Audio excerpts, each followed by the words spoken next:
Hello and welcome to the Too Long Don't Watch How Many Do I Run video. Hey, in this video I'm going to talk very quickly about how to identify how many of a card you should run. I'm just going to go over these ideas with you, and then depending on how you feel about it, you can watch this super long half-an-hour one where I go through a bunch of cards and I analyze each one and we kind of talk about it further, but this is the simplest one. The first thing you need to ask yourself is, does my deck want this card? Does this card support my deck's purpose and what my deck is trying to do? If you're trying to play large multiple strings, does my deck take advantage of whatever card you're going to run? That's the first thing you need to decide. Then you need to ask yourself, do I want to see this card early?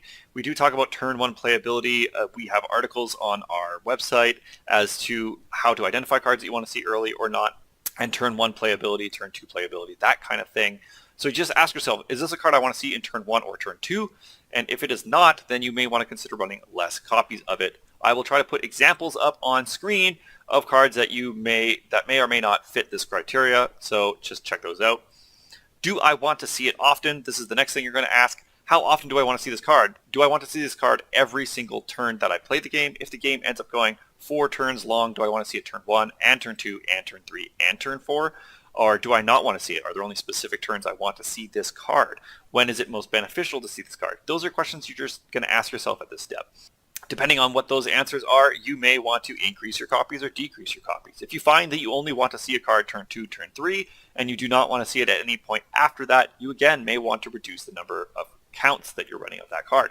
However, if you find that after turn 1, you do want to see it every single turn at that point forward, you may want to increase your count. Going on, does it gain value if I play it each turn? This ties in with the other question, do I want to see it often? Some cards, when played each turn, gain value as the board and the game progresses. Or because you played a previous copy, the next copy you play is more valuable.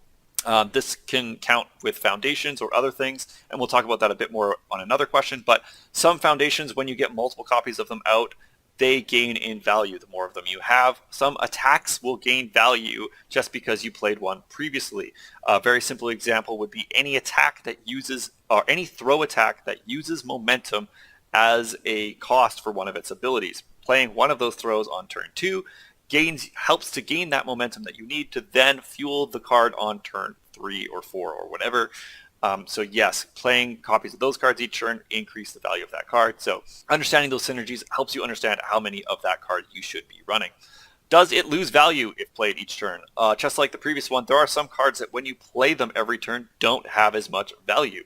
Cards that empty resources, so cards that will discard all of your opponent's momentum, for example. If you play that card every turn, you are relying on the fact that your opponent will be gaining momentum every turn in order for you to negate with that card. However, if your opponent knows you're running multiple copies, the odds of them giving you that ability is a lot less. So just understand that some cards, when played every turn, will not net the same value every turn that they are played. Does it gain value when played in multiples? And in this, I'm talking about when you play multiple copies of that attack or card or foundation or action or whatever it is in the same turn. So if you play that card back to back, does it gain value? Does it lose value? Does it do something different? What does that card do if you do end up drawing 2 of it in the same hand? Or what if you draw 3 of it in the same hand or 4 of it in the same hand?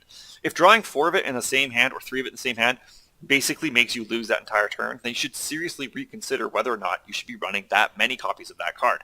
So alternatively, if that card all of a sudden exponentially gains in value once you see 3 or 4 copies in hand, then again, you may want to consider how many of that card you're going to run. Some cards beg to be run in multiple copies, and even seeing multiple ones in the same turn is highly beneficial because it allows you to use their effects quicker or earlier or set up conditions faster.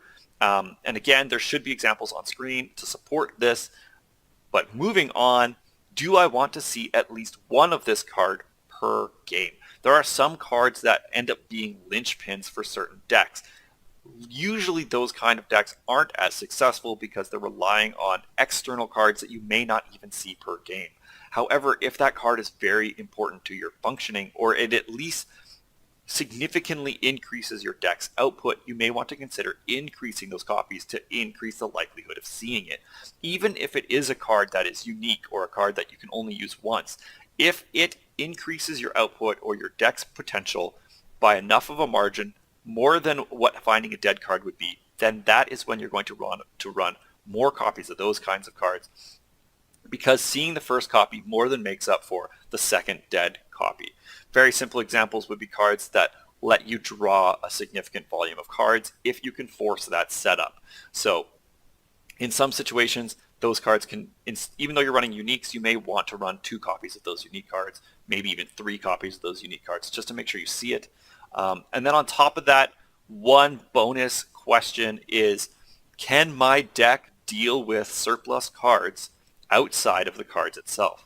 The most obvious example of this is Skullman, who can just discard cards to find more cards, or any character that has discarding cards as a cost for something. It allows you the option of getting rid of surplus cards to still generate beneficial effects for your character or for your deck or whatever.